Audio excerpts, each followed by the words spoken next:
Let's decorate this red velvet cake. For that first time এখানে cake bake করে নিয়েছি. If you want the recipe, let me know in the comment section below. Then এখানে আমি এক slice cake নিয়ে নিয়েছি and as per my client recommendation আমি এখানে মিল্ক সিরাপ ইউজ করেছি. তারপর দিয়ে দিচ্ছি এখানে বাটার ক্রিম ফ্রস্টিং. আর এই ফ্রস্টিং এর রেসিপি কিন্তু অলরেডি আমার পেজে দেওয়া আছে, আপনারা চাইলে চেক করে দেখতে পারেন. এই কেকটাকে আমি 3টা স্লাইসে কাট করেছি.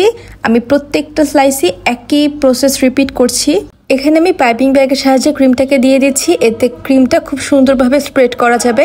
অনেকেই মনে করে রেড ভেলভেট কেক স্পঞ্জ কেকের ভেতরে রেড কালার দিয়ে দিলেই হয়ে যায়, বাট এটা কিন্তু পুরোটাই বাটার বেস, অনেক ভেলভিটি একটা কেক. আর এটার রেসিপি কিন্তু নর্মাল কেকের থেকে অনেক ডিফারেন্ট. কথা বলতে বলতে আমি পুরো কেকটাকে ক্রাম কোট করে 10 মিনিটের জন্য ফ্রিজে রেখে দিয়েছিলাম. এবার আমি এটাকে একটা ফাইনাল ফিনিশিং দিয়ে দিচ্ছি.